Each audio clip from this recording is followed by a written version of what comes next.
Hello, welcome once again to one of the Opensolr tutorials, um, one of the series that we've been trying to do. In this clip, in this video, I'm going to try to show you a little bit of the new features that have been added to Opensolr that not many people probably got to use them yet.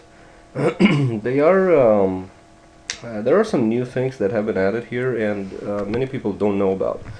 First of all, I'm going to want to talk about the option of adding a new private server to the array that already exists here in Opensolr Cloud, in the Opensolr Cloud. So what's happening is that now, as you can see this statement here, not many people understand this, exactly what it means, and they don't understand exactly what to do with it, right? So now you can have the option to use Opensolr to add or manage collections, Solr indexes, directly in your own private servers.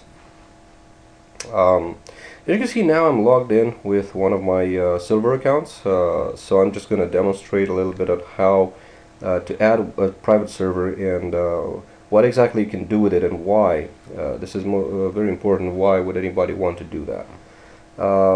First of all, this is my collections manager. This is my admin area here, where I can manage and create my servers, create my collections, indexes, and so forth. So I'm just going to go through this very quickly. It's nice that you can get to the dashboard and see the latest blog posts here, the stuff that has been added, and the news about Solr and stuff like that. So not many people do that, by the way. This is why I wanted to show this. Now in my Opensolr here, I have my collections. I have the collections manager. As you can see, I'm a silver member. I don't have any collections added yet to my account, so I get the option to add new collections or add new servers. Now let me go directly to let me just go through add new collections first. This actually shows me that I have a few options to add my collection into. First of all, I get to choose my server location. It's very important because I want to create my collection into a server that's closer to where my web application is, so that I can get very fast network speeds, right?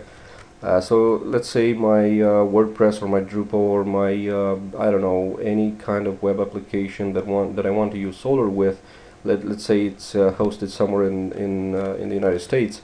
I'm gonna either use New York or Los Angeles, right? Because these are two servers that are very close to me, right? But if I have my server located in Europe or Australia or Eastern Europe, I could choose in one of these servers. So I'm just gonna make a test with New York, USA, and I'm gonna give it a name.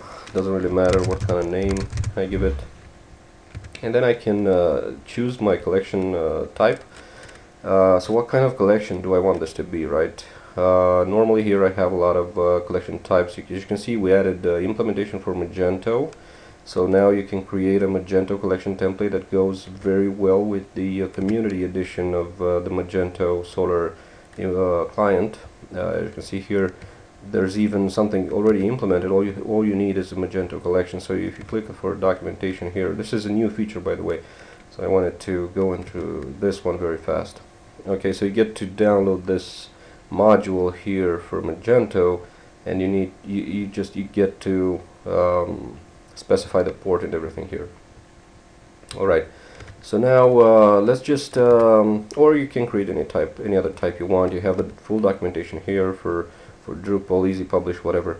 Right now I'm just going to go on and create a generic collection. I'm not going to go through collections this time. We have a lot of more clips on how to import data using Opensolr, how to edit the DB data import XML file, and so on and so forth. I'm not going to go through that here. So just going to create a generic collection. I'm going to click save here. Collection has been created. I'm going to go to my management area. As you can see, I get my collection here.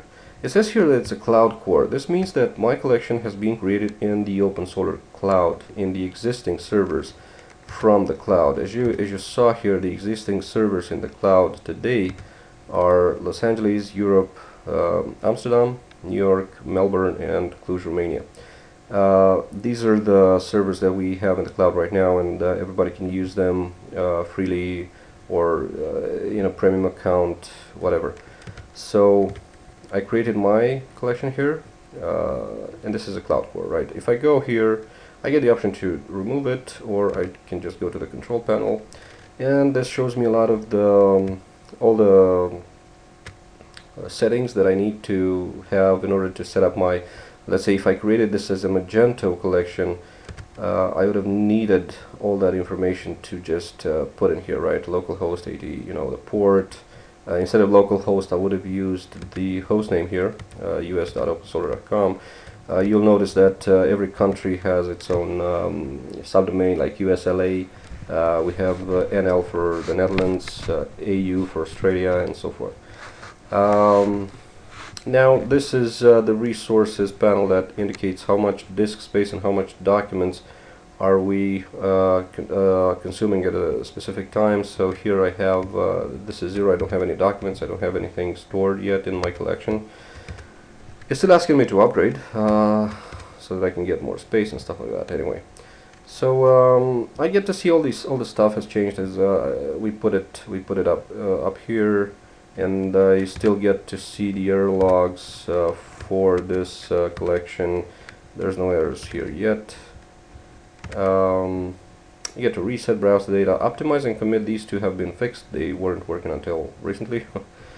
The full import, you get to start a full import, you get to start an incremental import, you get to see the import status. Of course it's going to be forbidden. Now many people hit this wall here, and all you have to do is just go to the access IPs and put in just type in all in here, so that, or just put in your IP address, doesn't really matter, but you want your collection to be accessible, right? So that's, now when you click on import status, you see this response here. So there's no data import created yet. You get to start your import and abort the import also with these commands.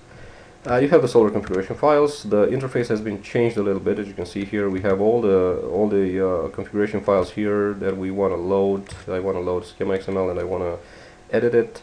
If you're making a mistake, somehow you're adding some characters here that are not supposed to be, and you try to save the file, you're going to get an error. You're going to get this nasty looking thing, but if you read through the lines here, it's going to say that it's unable to load the core test 1, 2, 3, 4. It's also going to give it a reason. Content is not allowed in prolog. Here, and it's going to give you the line number and the column number as well. If you read through this, we're going to have to format this a little better in the future. But anyway, you get a basic idea that you cannot save a schema or a Solr config while it has errors, right? So you have to make sure you remove any invalid characters from the schema in order to make it work, right? So now I removed it, and when I go back up and I click the save button again, my schema is going to be saved okay, right?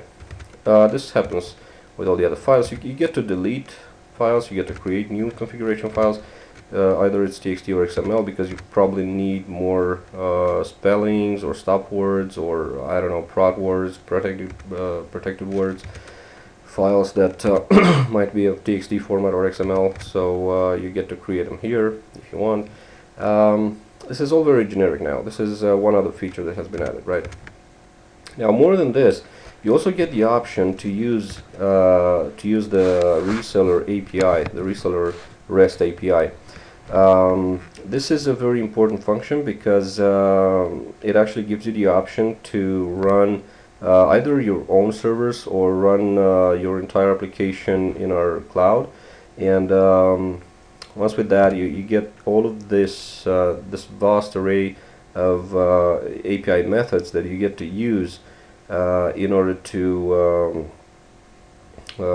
make it work, right? So here we have right now all of the methods. Like you can can create a new Solr core, delete a Solr core, commit, optimize, do all the kind of stuff that you want with the Solr server. Just kind of perform all kind of administrative tasks on it, right? Reload a core, just upload, or your custom you see you can also create custom configuration files. You also get a example here on how exactly you can do this, right? So you get your target URL, and you get set up the whole stuff, and you just get to post your file here just through, this is a sample PHP code, right? You get to also do it with a form. So either you want to use a form, or you want to use as a standalone application that just the user, this is a sample XML form. But anyway, so this is pretty much it. Now I want to go back, and this is about the reseller REST API. Right, it's a very useful thing. A lot of people use it right now, and it's only usable if you are a gold or platinum member or above. But anyway, that's where it actually makes sense to be used, because as you can see in the registration, we added a few new notions here. Like in the gold, you get to add your 5 private servers. Platinum gets to add 10 private servers. And corporate 50 private servers. What is exactly? What does this mean exactly, right? So you also get the Solr cores that you create in our cloud, 35, 20, 10, just depending on the package. But you also get to add your own servers. Now this is the point where I wanted to get. So let's say right now I'm going back to Collection Manager. I have this collection created here. It's a cloud core, but I want to do something, and I want to add something to my private server. And I'm going to list my servers right now. Like list my servers. I don't have any servers added right now, right? But if I click on add a new Solr server, I'm gonna get this. It's very, very simple to do, actually, right?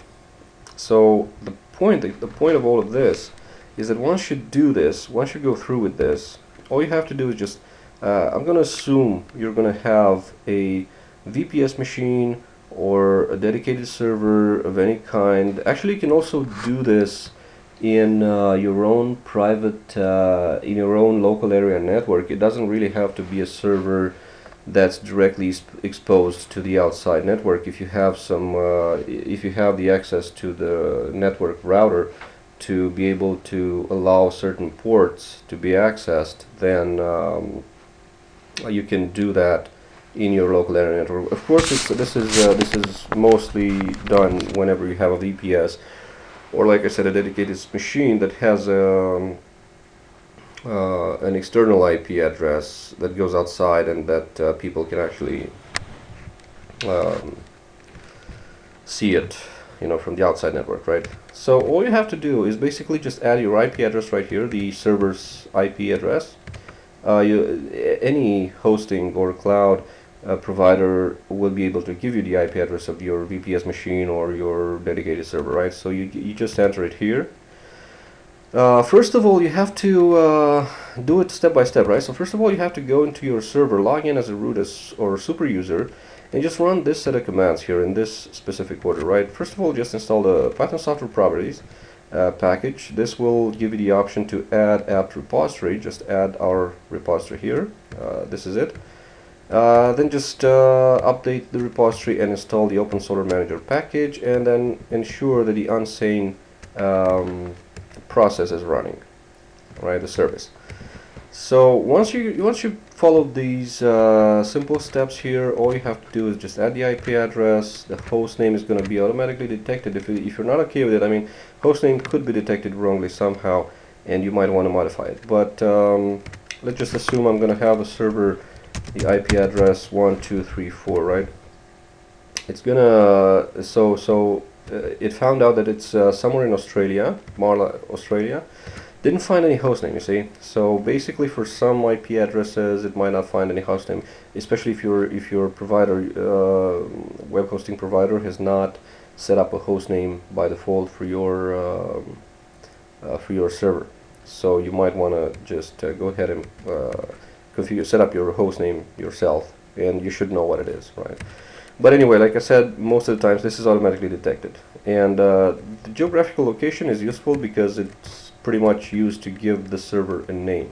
If I click add right now, what's going to happen is I'm going to get this error here that Opensolr package is not installed. So I did not follow step 1. All I have to do is just make sure that all these I went through all these steps in my server.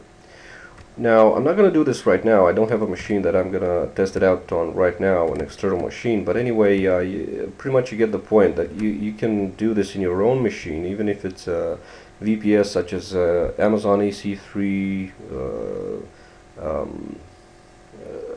Azure server, Azure, whatever you want to call it. So yeah, just any cloud provider that gives you such a VPS or such a machine that you can log in as root, you get to add it here. So this, once you did this, if you go to list my servers, you're going to see it in the list here. You're going to see your own server here. The most important thing about this is nobody else can see it. This is only you that can manage the server. It's going to be in your private server array. And when you're going to add a new Solr collection, you're going to be able to also see your own server here, and nobody else is going to see it in this list. So you're going to be able to add it to your own servers. This is pretty much what we did when we set up our own servers here, right? So the public array that we created. So this way everybody can create their public array. Actually, it's going to be a private array, it's not going to be public, but you get to create your private array and use the reseller REST APIs in order to resell, and make it very simple. As you can see here, you get to perform a lot of administrative actions on your own server. So this is very, very important. All right. So now you have all this. You're gonna see your server here. You're gonna create your collection. So there you have it. The add a new Solr server function is a very, very important feature that has been added. Many people are not using it. They're not really familiar with it. But like I said, it's very simple. All you have to do is just log in to your own VPS. Like I said, either it's an Amazon machine or Azure machine or GoDaddy VPS, I don't know, any kind of server where you can log in as root and it has an external IP address, you can set it up here. And one more thing that's worth mentioning is that your own private servers will not get limited. So basically all your collections are yours to manage. Like if you add your own server, you get to use the APIs whenever you want to block or unblock collection, or you get to set up your own limits. We don't impose any limits on your servers. We only impose limits on the servers in our cloud here, right? So if you create a collection, like I said, and like I did right now in New York, in our cloud, then obviously this is going to be, it's going to have some restrictions. It's a cloud core, right? If you would have created this in your own server, then it would be unlimited. It's going to be listed here as a private core, right? So this is pretty much, it's a very important thing, and not many people are using it. All right, so if you have any kind of questions about this feature and the other features of Opensolr and how to get started, please do not hesitate to either go to the contact page here and fill out this simple form and give us a heads up. We also have telephone support for USA and Europe, and yeah, please just go ahead and use these to get help with any kind of issues that you may encounter while setting up either your own private servers or your collections, or integrated with one of your favorite CMS systems. Okay, thank you very much.